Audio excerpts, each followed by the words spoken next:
大家好，我是克夏佛教中心的小金讲法师，是尊贵的赞图古仁波切的弟子。那今天我继续跟大家分享仁波切的这一本书《Compassion Conquers All》。这一本书的中文说明是慈悲战胜一切。那今天我们已经到了整本书总共分成3个章节了。今天我们已经分享到了第2章的最后一颂。那第2章的最后一颂呢是第8颂，也就是究竟8颂的第八颂。第8颂的内容是诸法如幻。先给大家念念英文。May all of this be undefiled by stains of 8 mundane views, and through discernment, knowing all things as illusion, without grasping, may all be released from bondage. 这个中文的译文是：愿此一切我所行，不为8法念垢染，以知诸法如幻智，无执离缚而解脱。那这个听起来可能有点怎么说呢？听起来可能有点拗口，或者有点复杂。但其实它的内容就是它大意大概就是说，因为我们所做的一切呢，都不被世间8法所污染。然后透过我们的智慧，我们的洞察力，让我们知道一切都像个幻象。那让我们能够摆脱这样子的一种假象。它的整体的意思大概是这样子。那接下去，那具体要怎么去做呢？那在接下去的内容我们会跟大家分享。The practical secret here is to stop distinguishing between pleasant and unpleasant.By perceiving all phenomena as illusory, by realizing their dreamlike, fleeting nature, we come to see that everything is really the same. Nothing is good or bad in itself. It is the label we attach to it, our projection that seems to make it wonderful or horrible. Beware, being aware of the ultimate empty, illusory nature of all phenomena empowers us to free ourselves from attachment and aversion.We should apply this view to our entire life, including our spiritual practice. The Masters urge us to be free of subject, object, and act. The one who meditates is a subject, the enlightened beings meditate on is object, and the act of meditation are not separate, but a totality. At the same time, each is happy from their own sides. This should become our ongoing meditation.所以首先前面的这2段的意思就是说，那他讲其实要达到刚才所说的那种诸法如幻这样子的一种境界呢，他真正的能够去实践的秘密在于，就是真实可行的秘密在于，我们要停止去分辨什么是愉快的，什么是不愉快的。那其实你一听到，其实你可能一听多了，其实我们应该就很快的可以想到，要区分愉快和不愉快，其实这已经是世间8法的范围。所以重点呢就在于又回到了原本的一个点，就是我们要停止去区分什么是愉快或者是不愉快。因为一切的现象呢，我们要认知一切的现象都是幻象来的。我们要明白它就像梦一样，是不稳定的，是它的本质是不稳定的，是不断在改变的，像梦境一样的。所以如果我们了解到这一点之后，当我们了解了一切的现象就如同梦幻泡影，就像中文说的梦幻泡影，那我们就会明白一切其实都是一样的，任何东西都一样的，世间万物都是一样的。为什么一样呢？因为其实每一件事物本身它本质上它并没有好或者坏，那好坏呢只不过是我们赋予它的标签而已，是我们的投射和赋予它标签，让东西变得非常完美，非常美好，或者是非常可怕。所以实际上就是他的仁波切就是说，真正的我们要去明白，要去达到这一点，我们要懂得做到，我们要做到就是停止去区分愉快的或者是不愉快的。因为一切世间万物呢其实都是一样的，它们都是梦幻泡影。所以他们本身呢也没有分好或者坏，那是好坏呢只不过是我们自己本身的投射所赋予它的标签。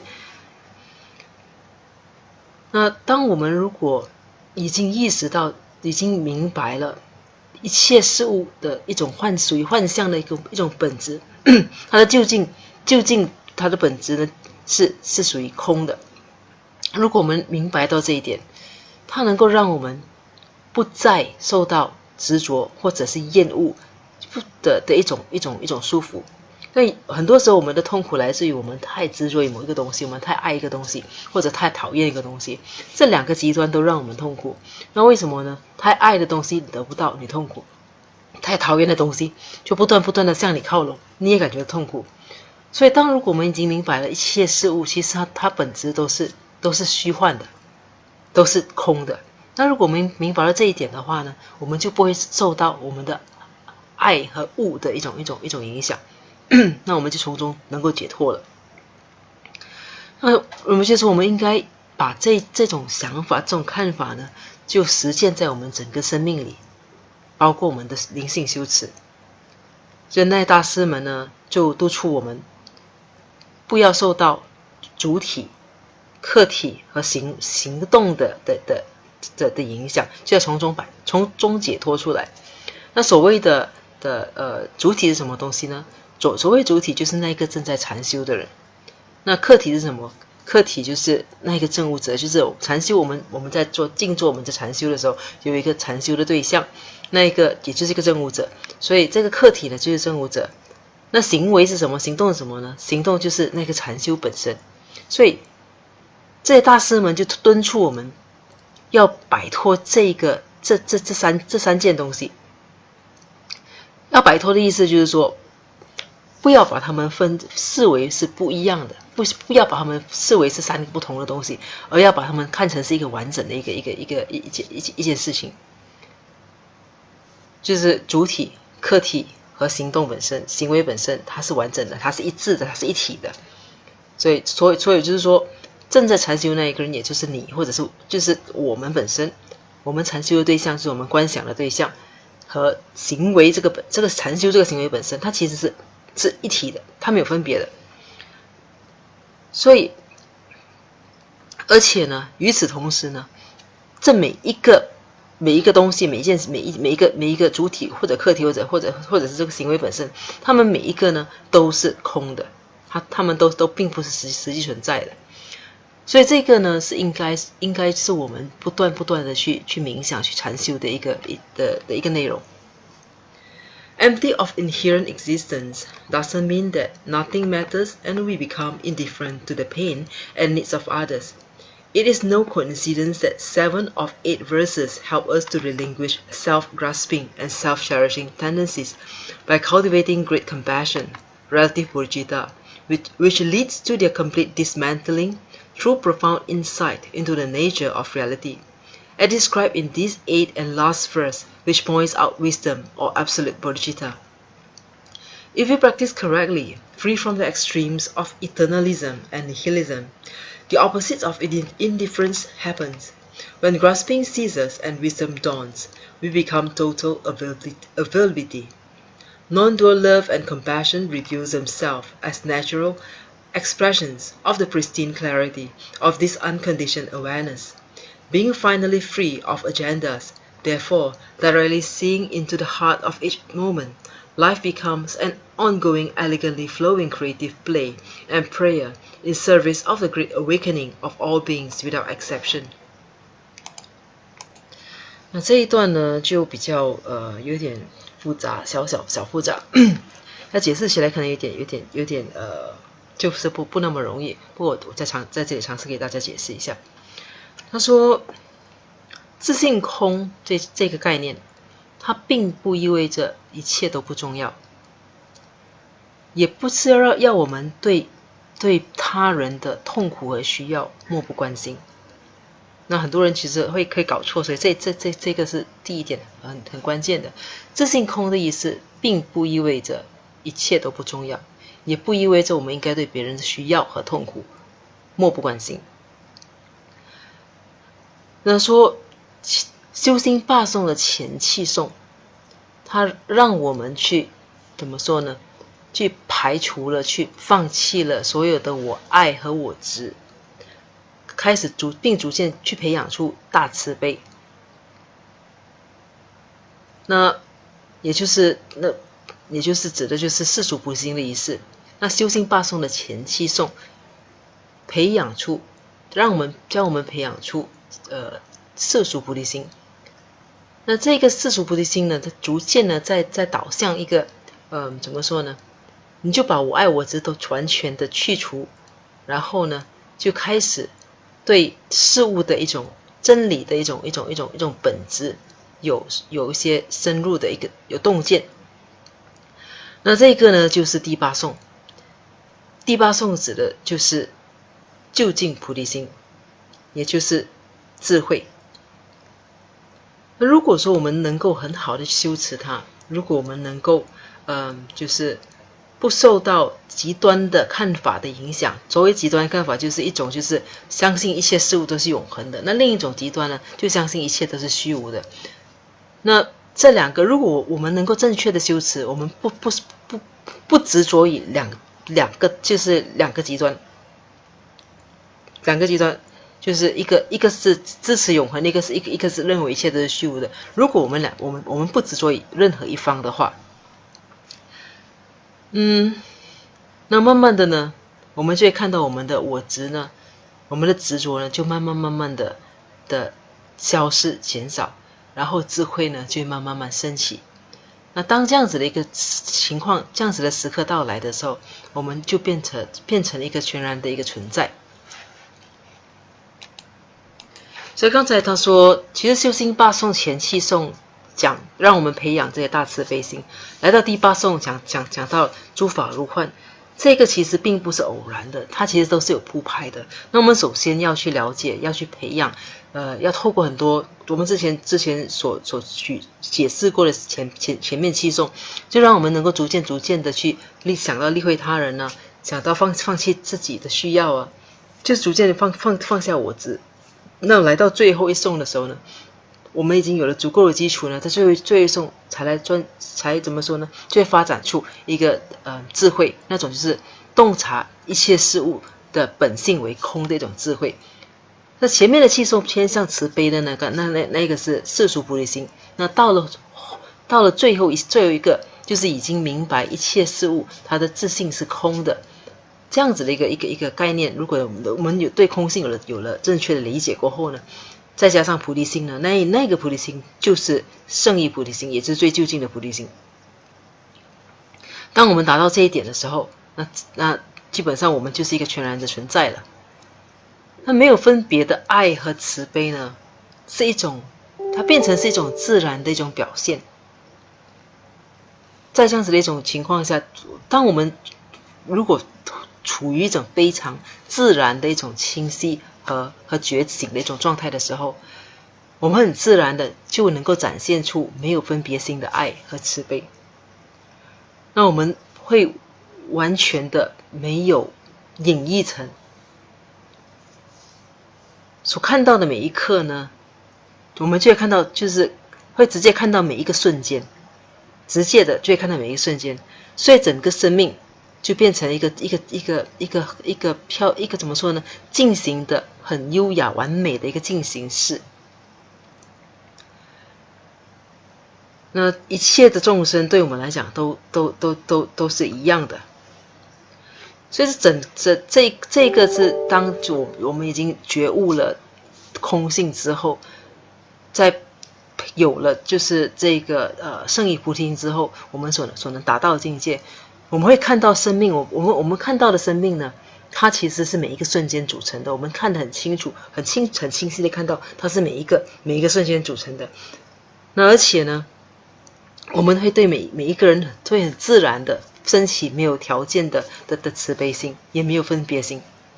那这就是达到这个境界过后所会达到的怎么讲的一种情况。Nagarjuna stated that samsara and nirvana lack even an atom of true existence, while cause and effect and dependent arising are unfailing. To reconcile this apparent paradox, to profoundly realize that these two are complementary, not contradictory, is what is called the middle way. Relative and absolute truth, interconnectedness and emptiness, compassion and wisdom are inseparably intertwined, support each other, depend on each other.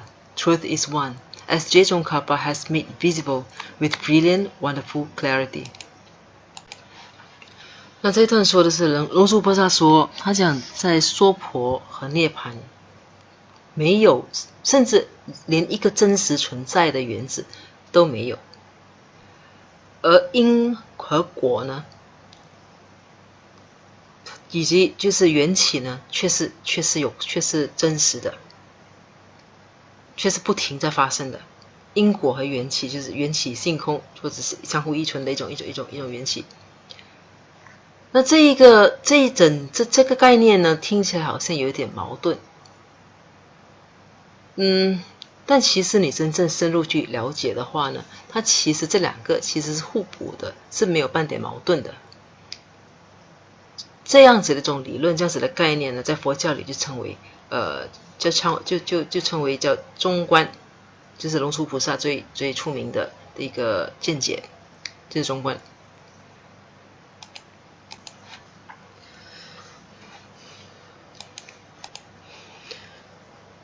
那世俗谛和圣义谛是相互依存和空性，慈悲和智慧这些呢，他们都是没有分别的，是互相怎么说呢？是相互依存、相互有联系的，他们是互相支持的、互相依赖的。那真理只有一个，就像宗喀巴大师所说的。那在这里跟大家再稍微解释一遍，因为这个有点复杂。龙树菩萨说，因为这里涉及讲的是空性。那龙树菩萨说，在娑婆和涅槃里，甚至没有一个原子是真实存在的。那只有因果和和缘起性空是不断的。那这概念听起来其实是有一点点自相矛盾，但其实如果根据中观的看法呢，它其实是完全不矛盾，它其实是一种相辅相成的。他说，因为世俗谛和圣义谛，缘起和性空，慈悲和智慧，其实他们是相互依存，是缺一不可的。那这个整个呢，就形成了一个真理。宗喀巴大师是这样说的。那可能简单来说呢，就是说，其实世间万物呢，它的自性本是空的，但是在因缘和合的情况下呢，就会形成怎么讲，就会有因缘和合就会形成一种现象，所以这两者呢其实是没有矛盾的。它既可以是存在的，它也可以是不存在。那所谓的存在，其实它是因缘和合所形成的一个存在，所以它并不是一个真实的存在。这个是大概是解释这个样子，虽然我没有办法解释得很清楚。This concludes the 8th transformation. These teachings are sacred. These teachings are holy. As coming from an unrealized monk who sincerely believes in these teachings that I have received from the correct source and the correct guru, I invoke the blessing of His Holiness Avalokitesvara Chenrezig Tenzin Gyatso, the Dalai Lama, that these teachings may go into your hearts and go straight into your center of your mind, and that you will practice it from this moment onwards. If you practice this and nothing else, and you can check this with His Holiness, you can become enlightened, and you don't need any commitment except those mentioned in the 8 verses. If you practice this, all of the 84,000 teachings of Buddha Shakyamuni that he taught for more than 41 years of his holy life are included in these 8 verses. Please don't chase after mantras, holy places, exotic gurus with wonderful hats. Don't chase after wonder gurus that come from exotic places. There are emanations of deities that you can't even recognize, with so many arms, faces, and colors that they drive you crazy. Don't chase after exotic temples and exotic initiations and empowerments. Don't chase after exotic rituals and pujas, because none of that can remove your sufferings and none of that can give you happiness. only the 8 verses of my transformation and the practice will give you this. Every single practice and meditation, every single method that the Buddha has given you is an extension and elaborations of 8 verses of my transformation. So if my training is not practiced in some way, shape or form, you will definitely not gain result.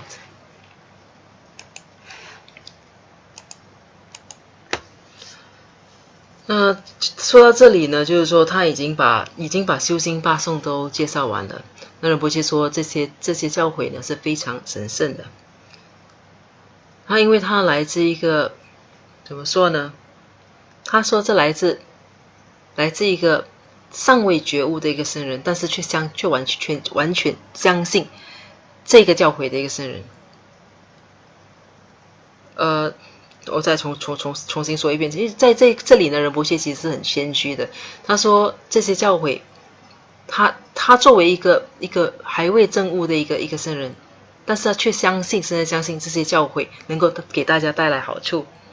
因为这些教诲呢，其实它的来源就来自一个正确的上师，所以他祈求这个上师呢给予加持，希望这个教诲能够进入每一个听众的心中，并能够直接去到心识的中央。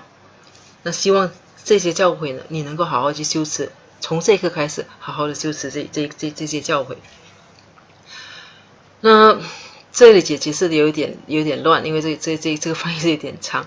那简单来说，其实就是说刚才讲到，就是稍微介绍了一些龙树菩萨的空性啦、缘起性空啦、中观啦，稍微介绍了一下之后呢，那就已经到了这个修心八颂的尾声，就是我们刚才讲的诸法如幻，以及一切都是梦幻泡影，一切都是空性的。那仁波切说，他得到这个教诲，他其实是从他其实是从教我仁波切那里得到这个教诲。那教我仁波切呢是观音菩萨的化身，那他的教诲呢是必然是无误的。那虽然仁波切很谦虚的说他本身他是一个还没有证悟的一个圣人而已，但是他知道透过祈请法王的加持，希望这些教诲能够很好的就传送到我们的心里，直接的深深的植入我们的内心，那我们从此呢可以很好的去修持它。那这是仁波切的一个意思。那因为时间的关系呢，我们今天还是没有办法把这一个修心八颂的第8颂完全解释完的，那我们留到下一次再跟大家就分享最后一次。那在结束之前呢，我们就一起来做一个回向。如宝珍贵菩提心，未生出者愿生出，已生出之菩提愿，岂不退转非增长？